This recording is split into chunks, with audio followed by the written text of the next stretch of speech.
12ನೇ ಶತಮಾನದಲ್ಲಿ ವಿಶ್ವಗುರು ಬಸವಣ್ಣನವರು ಗೃಹಸ್ಥಾಶ್ರಮದಲ್ಲಿ ಇದ್ದುಕೊಂಡು ದೀನದಲಿತರಿಗೆ ಹಾಗೂ ನೊಂದು ಬಳಲಿ ಬಂದವರಿಗೆ ಕಷ್ಟ ಕಾರ್ಪಣ್ಯಗಳನ್ನು ಪರಿಹರಿಸಿ ಸನ್ಮಾರ್ಗದಲ್ಲಿ ತೋರಿಸಿ ಇವನಾರವ ಎಂದೆನಿಸದೆ ಇವ ನಮ್ಮವ ಎಂದೆನಿಸಿದ್ರ ಎಂಬ ಶರಣರ ವಚನದಂತೆ ಕಲ್ಯಾಣ ಕ್ರಾಂತಿಯನ್ನು ಮಾಡಿ ಮಹಾಪುರುಷನಾದ ಜಗಜ್ಯೋತಿ ಬಸವೇಶ್ವರ ಎಂದೆನಿಸಿದರು. ಗ್ರಾಮದ ಈ ವನಶ್ರೀ ಶರಣಾಶ್ರಮದ ಗುರುಗಳಾದಂತ ಶಂಕರ ಗುರೂಜಿಯವರಿಗೆ ಸನ್ಮಾನವಾಗ್ತಾ ಇದೆ. ಅವರು ಗುರು ಪೂರ್ಣಿಮೆ ಅಂಗವಾಗಿ ಅವರು ಕೂಡ ಇವತ್ತೇ ಹುಟ್ಟುಹಬ್ಬದ ಡೇಟ್ ಬಂದಿದೆ ಅಂದ್ಬಿಟ್ಟು ಒಂದು ಒಳ್ಳೆ ಒಂದು ಕಾರ್ಯಕ್ರಮವನ್ನು ಇಟ್ಕೊಂಡಿದ್ದಾರೆ. ನಮಗೂ ಖುಷಿ ಆಯ್ತು ಅವ್ರು ಹೇಳಿದ್ಮೇಲೆ.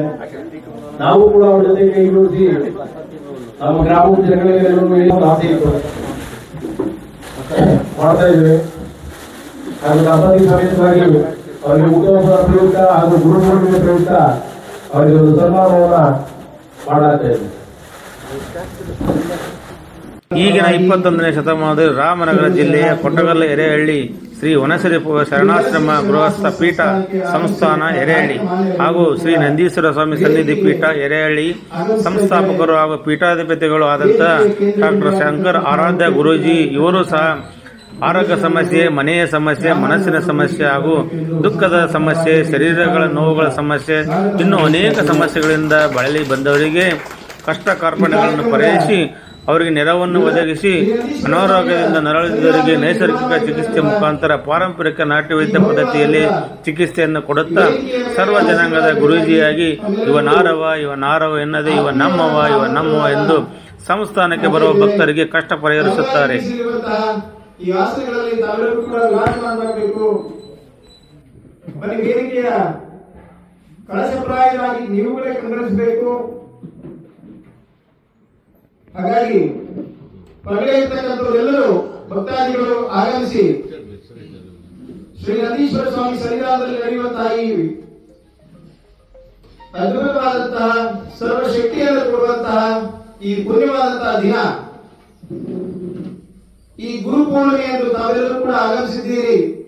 ಆಗಮಿಸಿರುವಂತಹ ಗಣ್ಯಾತಿ ಗಣ್ಯರು, ಗಣ್ಯಮಾನ್ಯರು ಕೆಲವು ವಿಚಾರಗಳು ನಿಮ್ಮೊಂದಿಗೆ ಮಾತನಾಡಲಿದ್ದಾರೆ. ಅವರ ಮಾತುಗಳನ್ನು ಕೇಳೋಣ. ಸಂಸ್ಥಾನದ ಅಭಿವೃದ್ಧಿಗಾಗಿ ನಾವೆಲ್ಲರೂ ಕೂಡ ಶ್ರಮಿಸೋಣ ಅನ್ನುವಂತ ಮಾತನ್ನು ಹೇಳಿ ತಮ್ಮೆಲ್ಲರಿಗೂ ವೇದಿಕೆ ಮುಂಭಾಗದಲ್ಲಿ ಆಶೀರ್ವಾದಬೇಕಾಗಿ ತಮ್ಮಲ್ಲಿ ಮನವಿ ಮಾಡ್ತಾ ಇದ್ದೇನೆ. ದಯಮಾಡಿ ಬನ್ನಿ.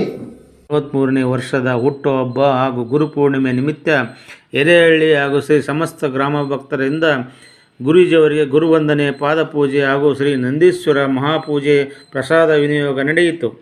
ಈ ಕಾರ್ಯಕ್ರಮದಲ್ಲಿ ಎರೆಹಳ್ಳಿ ಗ್ರಾಮದ ಭಕ್ತರುಗಳು, ಮಹಿಳೆಯರು ಮತ್ತು ಮಕ್ಕಳು ಹಾಗೂ ರಾಜಕೀಯ ಮುಖಂಡರುಗಳು, ಸಮಾಜ ಸೇವಕರುಗಳು, ಗುರು ಹಿರಿಯರು ಸಮ್ಮುಖದಲ್ಲಿ ವೇದ ಘೋಷಣೆಯೊಂದಿಗೆ ಬಹು ವಿಜೃಂಭಣೆಯಿಂದ ನಡೆಯಿತು. ತದನಂತರ ಗುರೂಜಿಯವರು ಬಂದಂಥ ಭಕ್ತರಿಗೆ ಆಶೀರ್ವಚನ ನೀಡಿದರು. ಮುಖಂಡರಾಗಿ ಗ್ರಾಮಸ್ಥರನ್ನ ಅತ್ಯಂತ ಪ್ರೀತಿಪೂರ್ವಕವಾಗಿ, ಅವರಿಗೆ ಅಭಿಮಾನಪೂರ್ವಕವಾಗಿ ಗ್ರಾಮಸ್ಥರಿಗಾಗಿಯೇ ಇರುವಂತಹ ಮುಖಂಡರು ಧನಂಜಯ ಅವರು ಆಗಮಿಸಿದ್ದಾರೆ. ಈ ಕಾರ್ಯಕ್ರಮದ ಕೇಂದ್ರ ಬಿಂದು ಪ್ರಸಾದದ ವ್ಯವಸ್ಥೆಯನ್ನು ಸಂಪೂರ್ಣವಾಗಿ ಜವಾಬ್ದಾರಿ ತಗೊಂಡು 3 ದಿನದಿಂದ ಹಗಲು ರಾತ್ರಿ ಜೊತೆಗೆ ಸಂಜೀವನ ಮತ್ತು ಧನಂಜಯ ನಿಂತಿದ್ದಾರೆ. ಈ ಕಾರ್ಯಕ್ರಮವನ್ನು ಉದ್ದೇಶಿಸಿ ಆಗಮಿಸಿರುವಂತಹ ಎಲ್ಲ ಗಣ್ಯಮಾನ್ಯರನ್ನ ಉದ್ದೇಶಿಸಿ 4 ವಿಚಾರಗಳನ್ನ ತಿಳಿಸಿ ಅನ್ನುವಂತಹ ಮಾತನ್ನು ಹೇಳಿ ಅವರಿಗೆ ಮೈಕನ್ನು ಹಸ್ತಾಂತರ ಮಾಡ್ತಾ ಇದ್ದೇನೆ. ಚಪ್ಪಾಳೆಯ ಮೂಲಕ ಅವರಿಗೆ ಶ್ರೀ ಗುರೂಜಿಯವರ ಮೂರ್ತಿ ಚಿಕ್ಕದಾದರೂ ಕೀರ್ತಿ ಮಾತ್ರ ದೊಡ್ಡದಾಗಿ ಪಸರಿಸಿದೆ. ರಾಜ್ಯ ಮಟ್ಟದ ಪ್ರಶಸ್ತಿ ಪುರಸ್ಕಾರಗಳು ಹಾಗೂ ಕೇಂದ್ರ ಮಟ್ಟದ ಪ್ರಶಸ್ತಿ ಪುರಸ್ಕಾರಗಳು ಸಹ ಇವರಿಗೆ ದೊರೆತಿವೆ. ವರದಿ ಕಟಾರಿಯವರ ನ್ಯೂಸ್ ಚಾನೆಲ್ ಲಕ್ಷ್ಮೇಶ್ವರ.